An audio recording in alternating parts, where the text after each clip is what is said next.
Hippie Fari Reggae Radio and Podcast is brought to you by The Island Rhythm, the dopest reggae-inspired and Rasta-inspired designs, clothing, and everything else you could possibly imagine. Check out theislandrhythm.com. Check out Island Rhythm on Facebook and on Instagram. Once again, The Island Rhythm is where it's at. Much love. All right, ladies and gentlemen, Reggae at the Rock 2025, Daytona Beach, Florida. On stage with me now, Hippie Fari Reggae Radio and Podcast, TreeHouse from the beautiful state of South Carolina. I was born and raised in Charleston. I absolutely love South Carolina, man. Yes.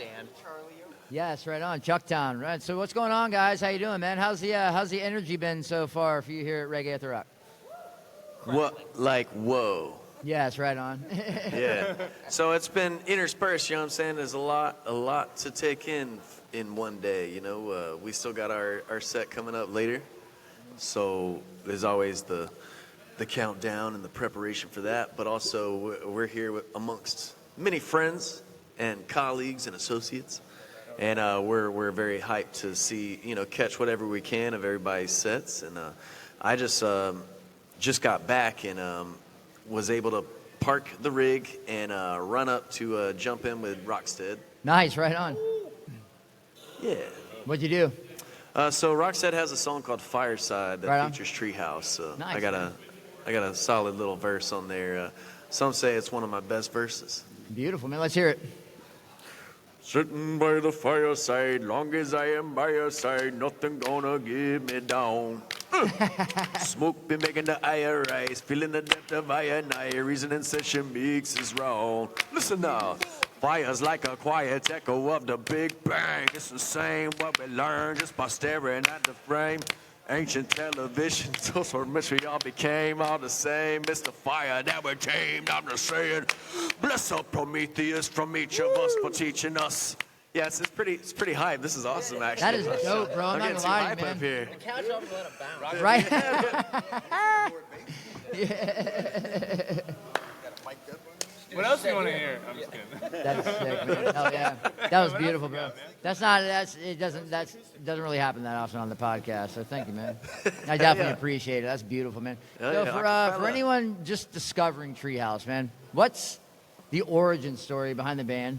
And I mean, the name, is there a meaning behind it? I mean, obviously it's just a cool name straight up, but it's a name that works, and a lot of other bands think of it too. Right? You know, and we got to go out there and be like, hey, man, we're doing this already. Right. We're TreeHouse, bro.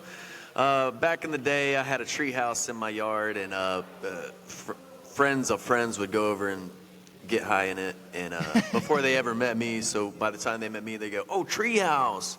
So it became a little bit of a nickname, you know. Oh, that's awesome, dude. Right on, man. Yeah, and beyond that, it's, you know, that's like 25 years ago or whatever, so at this point, it's just transcended its own meaning. You know, it creates its own thing. Tree, house, the fusion of nature and man. Right. You know, like, you know. Right. Yeah, we made a tree house, a tree home. Sure, absolutely, man. That's a beautiful thing, bro. Yeah, exactly. Yeah, you got it, man. 100%. So, what pulled you? Like, obviously, you know, you had the name. What pulled you into reggae, and what, more importantly, keeps you connected to that music, the band as a whole? Well, I will say personally, I always felt, so before TreeHouse, the lineup, we were Jeremy Anderson and friends, and we were just, you know, in the heart of Myrtle Beach, South Carolina, it's cover band capital, you know. 100%. So we were just rocking. We were trying out every genre, every cover we could, and we racked up everything. We just started slowly gravitating toward reggae. We're like, why are we still playing Creedence Clearwater, man? Let's hit some more Bob, you know? Yeah. And the Roots have their own vibe, and I personally believe that in some magical way it's one of the few remaining outlets or genres that creates a platform that evokes conscious messages. Beautiful, man. 100%. That's absolutely right. And that's at the beginning of my podcast. I say the message of reggae music is just as valid today as it was in the '60s when the first reggae records were released in Jamaica, and it really is. Unfortunately, things that are going on or were going on then that needed a conscious social change are still going on now. So that message is still just as strong today. And thank God there's bands out there like you that still carry that message forward in a true conscious nature, and it's an absolutely beautiful thing. You could choose to sing about anything you want. That is true. And a lot of bands, they do sing about anything they want. But for you to actually want to sing about that speaks volumes of you and the band. You know what I mean? Thank you very much. I That you're appreciate actually that. using your music for I feel like as up and coming musicians, people will just assume what everybody else wants to hear, or, Right. or they'll play what only they've been exposed to, maybe even. Right. I don't know. I just Yeah. I love it. vibe with it. Forgot what I was saying. So, well, I could try to remember for you, but that would be pretty intense, man. So, if somebody had walked up to you and you told them I'm TreeHouse, that's my band, and they had never heard you before, and they said, "What do you sound like?" How would you describe TreeHouse to that person? Happens all the time. Oh, well, that reminds me of what I was saying. Basically, Nice. Whoa, bro. You did it. Yes, I did it. you gosh darn it. So the message is important, and I feel like, in the '60s, it was, for whatever reason, it was novel. They're like, they're talking about peace and, Right. love each other and stuff. But now I feel like it's just, there's so much saturation, and, you only get these like 3-second sound bites, and nowadays people are like, oh, it's like too preachy or something. I didn't come to Right. the club to learn a lesson or anything. So we try to keep the fun equally infused with like, you didn't realize you actually just did learn a lesson. Right. I love that, man. Yep. You got to keep it fun, and I Yes. think infusing it together is it keeps it fun for us, and it keeps it real. And having music like your music helps a lot too. Because if it was, boring, your music's catchy, so that helps people listen to it. And then they absorb the message. It's good music with the message. That definitely helps, Absolutely. 100%. And personally, pretty crappy music with a great message. People are like, I can't listen to this. I know. Right? You're right. And that's the thing. A lot of it is the music itself. Sure. And lyrics are important, but a lot of the time the beat gets us. Yeah, man. And mainstream music is like, it's a great beat, and then it's just like the worst lyrics, but everybody's Right. like, I think I like this song. Yes, and then they're exactly. singing these mantras that are just horrible for their energy Yep. field. Or the song that you liked when you were a kid that you heard that your parents were playing on the radio. You don't know the words. You made your own up, but because you like the music, you're like, take me on a tick-tock. Wait, what? I don't even know what it says. But I like it because it's got a good, So, Yeah. I definitely feel that combining both is extremely It important. is, and because- you definitely do it well. It's nice when, some criticisms now are, it's a little on the nose. Right. So it's nice when it's subtle, and it fits, and then later on it absorbs, Amen. After, yes, you can take Yeah. it to listen to it. Like, I've listened to this beat 5 times. What are they saying? Right. Whoa. Yep. Absolutely. Absolutely, 100%. So speaking of that, what comes first? Or is it all organic? Do you write the lyrics and then write the music? Do you write the music, then write the lyrics? Or do you just kind of let it go? For me personally, it most often comes together. Sometimes the music will come like a second before the words, but the rhythm, even the rhythm of the melody, is almost already there. So it's kind of like hearing a song and making up your own words to it, Right. But then it's like, I was saying this the other day, it's like that scene on 8 Mile, when Eminem is writing out the song, but like some of the words are still blurred out, Right. You don't know, but if you set the framework, I feel like if you open the conduit, the words will fall They into come. place, Right from on. wherever it does. Right. Or certain words will come, then you can pick the right ones. Right. Yeah. That's awesome, man. So who are your influences? Who are you guys' influences? Reggae, not reggae? Could be anything. Just, I mean, even religious influences, authors, anything that influenced you to write the music you write today. Specifically today, Wookiee Foot, the band, is my biggest influence. Just musically, they have the variety from bagpipe folk music to DJ electronica. Right. And then every line is a message in itself, you know, and it's, I think it's, they're the epitome of fun and truth. Right. Are you familiar with Vaughn Benjamin? Yeah, Akabeka, Yes. Midnight. That's how I feel about him. Every I'm sorry, man. Touch it. Yeah. Every single verse is a message, you know. You feel like it's either a science lesson or, you know what I mean, a lesson of philosophy or just something, but, you know, you cannot help but learn something, you know. That's Very amazing, deep, man. yeah. So I have a lot of friends who are influenced by Vaughn Benjamin. Yes. And I haven't taken the session to really absorb as much as I should. Yeah. But one of my other biggest influences in Dubious, Yes. Vaughn Fantastic. Benjamin is their biggest influence. Yes. You know. Absolutely. Yeah, it's So, amazing, man. It just it trickles down, you know. Yes, 100%, man.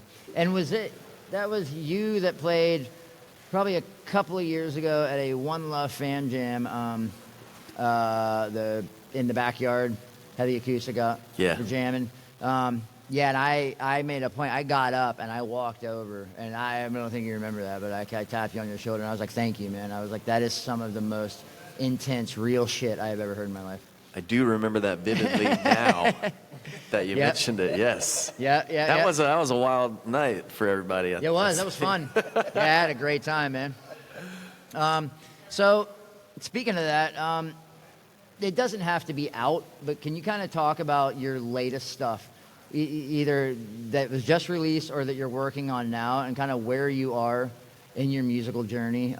Is it different than what's out now? Are you trying to do something new? Are you sticking with the same style? Or is there any like lyrical boundaries that you're trying to push right now with stuff that you might be working on that is not yet released? Right. Great question. Yes to all Awesome. of it. Hey, man. Yes That's to good. all of I it. hate when people say no. It's like, damn it, man. Come on, bro.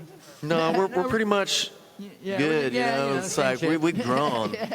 We're done. Right. No, this I was actually to the point where the next album I was considering just calling Different. Right. It's the Different album.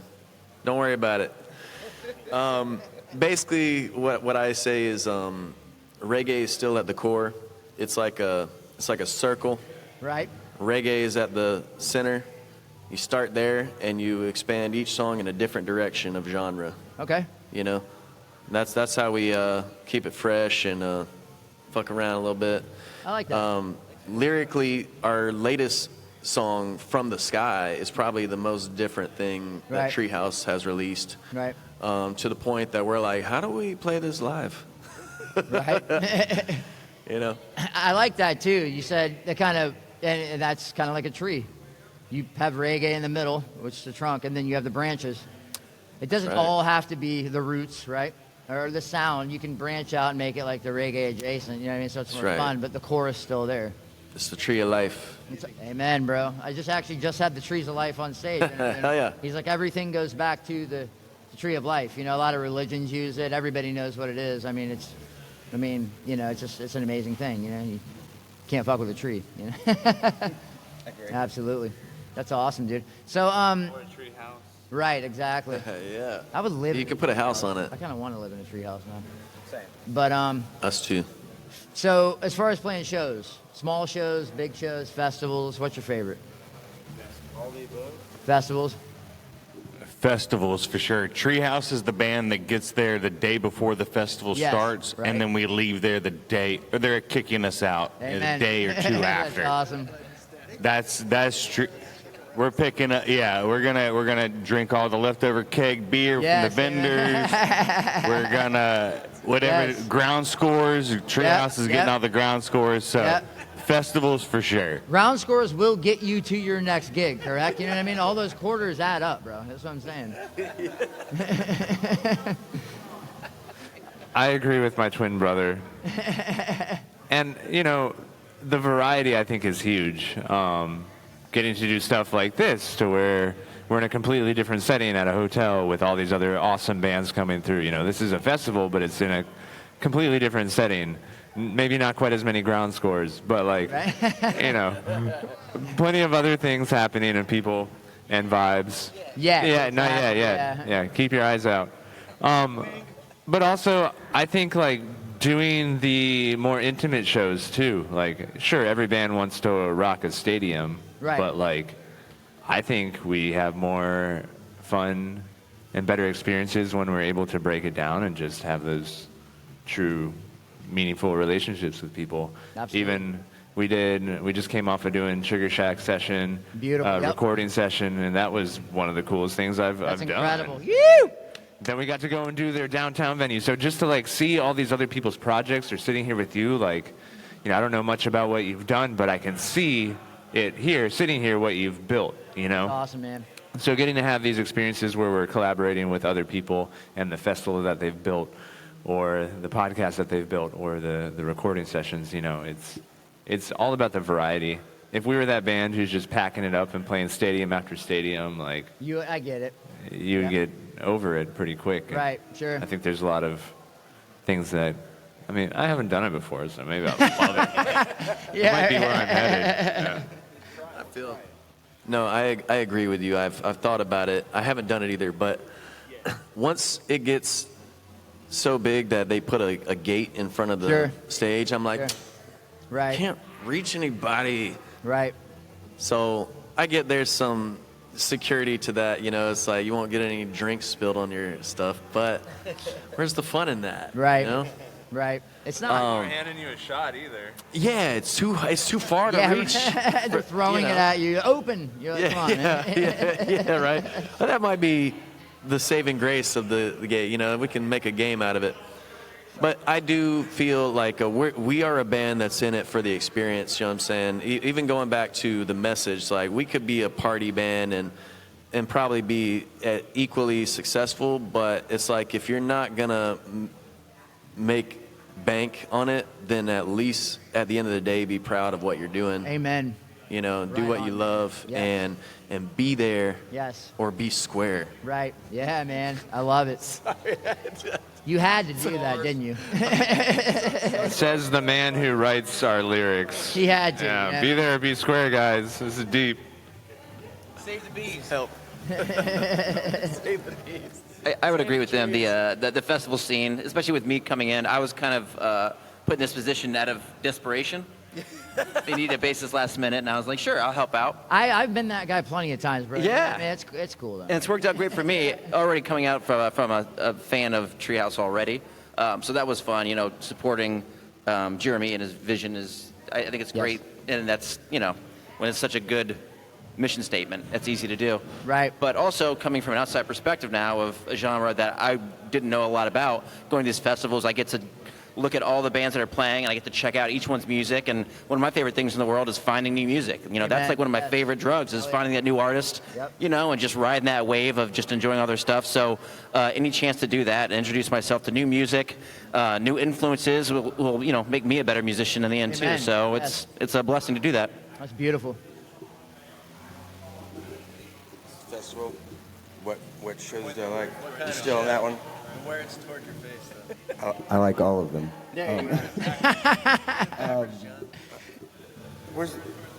There we go. I honestly like the festivals are fun as shit, but I kind of like playing the smaller ones more. Feels like a little bit pressure is alleviated to play something exact, so we get a little bit more freedom. So you don't hear the song the same way every time. Right. But it's not, you know. It's more organic, maybe, when it's small. Yeah. Yeah, I hear you. Maybe not more so, but I think just having you get more interaction with people that way, like catching like eyes with people in the crowd or seeing people like sing lyrics and shit like that. Yeah. Just being on the road though, I like meeting people, seeing places, traveling. Like on this last run out to Washington, we got to go to Yellowstone, Glacier, and what was the other one? That's so dope. Yeah, Olympic. We went to a rainforest. That's so neat, man. That's incredible. And so seeing a bunch of shit and meeting people, but the music all just brings it together, which is fucking awesome too. So That's beautiful, man. Right on, guys. Thank you so much. I've only played smaller venues. I play in a reggae band. I've never played a festival before, so I wouldn't know. But the smaller venues are cool. But I can imagine the festivals are absolutely incredible. But Jeremy, for you, man, or for any of you guys, this would probably relate to the smaller venues. Have you ever had a time when someone's walked up to you and said, you know what, your music has really changed my life, helped me. That song really just got me through a hard fucking time. There you go. Could you tell us about a time that happened? I was going to say many, many times. Nice. And it's really overwhelming sometimes. Yeah, sure. That's exactly the point when, if we do all this, like the value isn't just in like the money for the day or anything like that. It's so much more than that. And, it takes a lot to tour, so I try to make sure that the value is always there, and that's the easiest way to see it when someone feels the need to come up to you, and express that. Like, it's a serious thing. It's a deep thing. I mean, some people have told me that it saved their life. Absolutely. That's amazing. To add to that, I think a lot of times we question as musicians, like, what are we actually doing? Because we go out and we have a good time, we have good experiences, we have fun, we get to see cool places. But then you go back home and you sit there and you're like, am I crazy? Right. Like, what am I really doing? Is this really making the impact that I want to make? Right. And I have a couple kids. It's like, am I really leaving behind or creating this legacy that I truly want to for them? Right. So I think having those experiences are what make that apparent, to where it's like, okay, cool. Like, this is having the effect that I want it to have. This is making a difference in other people's lives. If somebody says you saved their life or you helped them through a really hard time, absolutely. Okay, well, then I know that I'd go out and do it because it's the thing I know I can do best. Yep. So then for that to actually have the result that I think we're all kind of craving or wondering if we actually get to accomplish, that's what does it. So keep sharing with your favorite artists or people who affected you. I think it's important for the fan to know, how much that means to the artist as well. Absolutely. And I think if one person, said that to you, like, your music has helped me or changed my life, then to me, like, your job's done. Everything else, not as secondary, but everything else is just extra dope. But for one person to say that, dude, how can you? That's the real value put a price there. tag on that, you know what I mean? So that's absolutely awesome, man. So my next question, kind of deep, but serious. What do you feel that reggae's role is in today's society? Do you feel it's the same as it was in the '60s when it came out? The kind of revolutionary community building. Do you believe that it still has that same role and responsibility? And do you feel that bands that are reggae bands should carry that message? That is a deep question. I think, like most things today, so much is convoluted, and you'll find a sliver of every direction of that. So a lot of things now may be incorporated under the reggae umbrella, Sure. but it's reggae fusion Sure. or, it's blended. Reggae adjacent, I guess. Reggae adjacent, right? I actually like that term, It is. I know. That's Bumpin' Ugly's patented, though. Yeah, I like it. Yeah. Which great band. Absolutely fantastic. Fun as hell, bro. They're right. They're really good at hiding messages in the fun. Sure. Yep. I would say, it'd be hard to pinpoint what is reggae today without like pure reggae. It is difficult. Because even in Jamaica, it's not like it's not the mainstream. No, right. Music, so is reggae only where the message still exists? Right. Is that what we call reggae now? That's a good question. any band, any genre that stumbles onto and preaches any valuable message or truth, you know, I think is cool with me.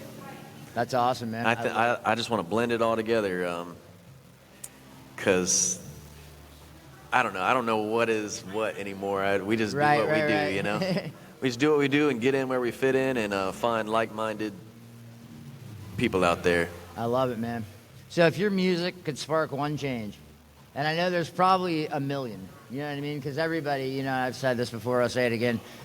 You know, most people are like, if I ran the world, it'd be perfect. You know, because if everything went my way, it'd be good. I would do it this way, I would do it, you know. So, but that's probably not the case because we're not all the same. So if there was one change that your music could spark in this world today, what would it be? That would be hard to put into words. Right. This would get back to words are beautiful, but in a way they're limiting to the energy that it is. We don't have, at least in our language, like the word that's like, that's it, that's what this is. Right. Amen. You know? But the feeling is there, and I feel like the more we focus on the feeling, I mean, that's all I know what to do. I can't save the world at this point, like on this level, Gotcha. right? With all the shit that's going on, I wouldn't want to be Right. in charge of Right. any of that. So all I can do is revert back to, I always have this feeling like, you know, if you fight the powers that be on this level, you're not going to win. Right. So you got to rise above, you got to transcend that. There's an energy to it that nothing on this plane can touch. You know, what's the old saying? Any problem can't be solved on the same level of energy that it was created. Ooh, boom. Wow. You know, so That's good. You got to rise above. That's why I got up at that party that night, walked over, slapped you on the back, said, this is life-changing shit. That answer right there. I felt that. That's right. I think that will solve the entire world's problems. I know that's a little ambiguous, but I think just spreading good energy. Yes. I think the more we do that, like say whenever I'm at a festival and I'm like, can't we all just live like this forever? Right. You know? Yeah. But at the very least, when that many people get together under the same energy and intent, it's the Maharishi effect. It literally does heal the world. We were just talking, me and my wife Bit were talking by about bit. that today. It directly affects the universal consciousness. Well, I would say you're exactly right. In my opinion, you're exactly right. Thanks. I think it's beautiful. Yeah, what I think, how I act, what I do, like the butterfly effect, really does affect everything else around me and everyone else around me. It really fucking does. And it's more, Especially with words. it's beyond words though. Yes, You know, it's you're like right. the idea of like when someone walks into a room and it changes the energy. They Yes. don't have to say a word to anybody. Their Right. presence does it. Yep, amen. Or you can walk into a room with 30 people and you can feel it. You're like, this is good or this is not so good.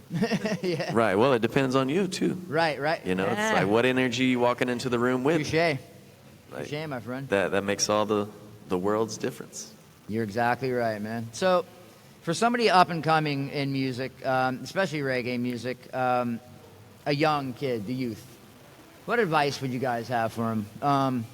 You know, coming from any of you, just general advice. I'm a 13-year-old kid. I love reggae music.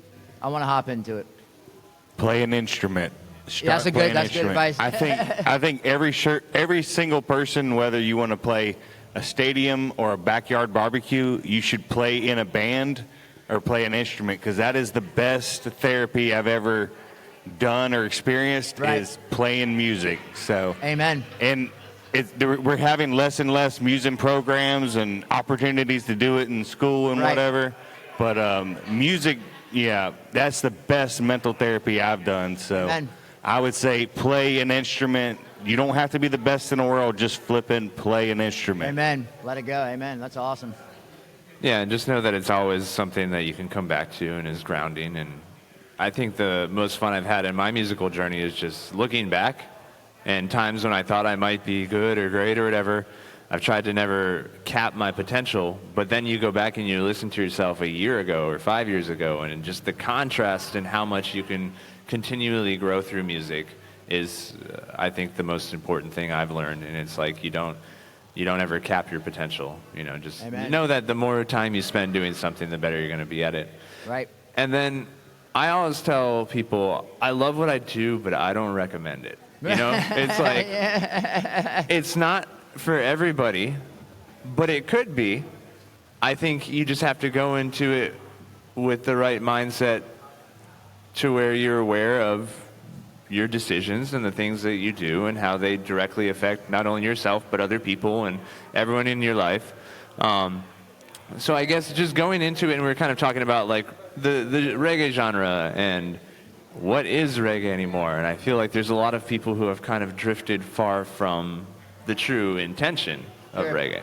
So I think that can go for even being a musician or playing in a band. Like, I'm hesitant to tell some young kid, hey, do this. It's like, careful. Yeah, I hear you. I recommend this, Yeah. but you have to be conscious Yeah. of what you're doing. Yeah, Because it's easy to drift off that path. sure. So I recommend it, but be careful. Yes. Music and magic are only 2 letters apart. I love it. Itching to get that one out. Yes. I was gonna say. So. I don't have anything to add to that. I love it. That's absolutely beautiful, man. That's awesome. Well, speaking of musicians, It rang like a all bell. of you are full-time reggae musicians, right? Say again? Well, all of you are full-time musicians, correct? So, yes, musicians. Nick is actually in a whole other several projects. Right on. So what's your take on entering the reggae world? I said, I coming in as essentially pretty blind. I immediately noticed, especially like festivals and stuff. A lot of the ones we played, especially, are ones where you can drop your wallet and get it back with right on. more money in it. Yeah, right. Which it's just such a beautiful thing. Yep. Everyone. Yeah, right. Everyone starts shucking their are you wallets on the making stage. So along that line of everyone's so nice. Yeah, amen. All the time. There's, like you said, you're going to find people that stray and some people that are going to these places, to do other things. Their main concern is riding that high or whatever. But for the most part, a lot of these people are the same thing. They're connecting to that message, that overall message of, oneness. And I will always be all about that. I will always side with that over anything else because that's what feels right. That's what feels, So that's what my favorite part about this is. Like, pretty much everyone we meet on this wild ride, like yourself, are just wonderful people that are just trying to do their best and put out the best they can, put out their best energy into the world too. And I love that. That's a common thing. It's a it's not a bug. It's a feature. And this. So I got my right there. Awesome, man. I just want to revert back to when you're talking about kids playing music. I started playing music doing piano lessons, and I hated it. Couldn't stand it. But then once I kind of started listening to music, it's a very good outlet just to express yourself, or like I kind of started learning how to play because if I wanted to hear a song, I had to call the radio station, request it, and wait for them to play it. And right. I'm 26. I learned how to play music out of impatience. I want to play it myself. But yeah, I love that, bro. I mean, it sounds kind of greedy, but That's it's why like my steak rare. I don't want to fucking wait for it to be well done. it's like I want to. If I want to hear something in my head right now, I want to just be able to do it. Yep, I hear you. That's awesome, man. But then it's all led to you meet absolutely everybody. And another thing with the fan base that I've met through these guys, whoever Danielle built up, over the years. We don't have like groupies or fans. Like it's a whole family. Everyone's just cool as Yes. shit. Amen. We all keep in constant contact with each other. Just all people all over the country. Great. We got good peoples. Absolutely. Join us. Let me compliment your Three Bird Lifestyle hat too. I love that clothing brand. Those guys Yeah, are great. shout out to Three Bird. Yeah, shout out Three Bird Lifestyle. What's up? Good stuff, man. Well, very cool, man. And then I'll tell you real quick, Reggae for a Reason. This is my shirt. I have a nonprofit called Sacred Eye, and I started an initiative called Reggae for a Reason. If you're a reggae musician and you get sick or you're hospitalized, you miss your tour, you miss shows, there's no unemployment. Reggae for a Reason steps in and helps you pay your bills in those downtimes. That's awesome. Help your family out. So, I'm reaching out to the community through this initiative. The community has reached out to me and saved my life numerous times. So, we have another initiative that, supports holistic autism research, but Reggae for a Reason is specifically for the full-time reggae musicians who need help because there's nobody to help them. Like I said, there's no unemployment for musicians. So that's what we're working on being. So That's beautiful. through everything that we're doing. But it's awesome to have. It's because of bands like yours that we do stuff like this. You know what I mean? It's the message in reggae music that makes you want to invoke change. And I think it's such a beautiful thing. So what's next for TreeHouse? Into 2025, going into 2026, tours, music, albums, anything. All right. All of it. Yes. The answer is yes. Nice. We are releasing a compilation album of all our releases, our single releases in the last 5 years. Nice. And in a few weeks, we're going to perform Shangri-La Festival, which is my favorite band, Wookiee Foot's festival. It's like 22 years running. That's beautiful. I think. Really, I mean, they exemplify the vibe out there. The first 200 people that you see at the festival say, "Welcome home." I love that. That's so Welcome cool, man. home. A few weeks after that, so we have a kind of a Midwest thing for a month. Again, we got like weekend special events and festivals and stuff, and in between, we're gonna find the closest state park or national park and Nice. fuck around some more, That's beautiful. as we do. Right on. We're also doing Farm Fresh Reggae Fest in Iowa. Beautiful. It's a good vibe out there. That'll be our first time doing that one, so we're stoked to link with I love the fact that reggae is in like Arizona, Iowa, freaking Canada, Alaska. It's beautiful. People just think like Florida. No. Well, to what you were saying earlier, that is, we still see it growing. Yes. It's amen. like, it's always been in California. I never felt like it was in the Carolinas, but in the last... South Carolina's got Chucktown's got a great reggae scene, man. Yeah. Yeah. Yeah, Charleston is a exemption in the Carolinas, I feel like. Asheville has got its vibe. Charleston has got its vibe. A bunch of kids like me, we all went to high school together. We're all fucking reggae head hippies, man. Hell yeah. All of us, yeah.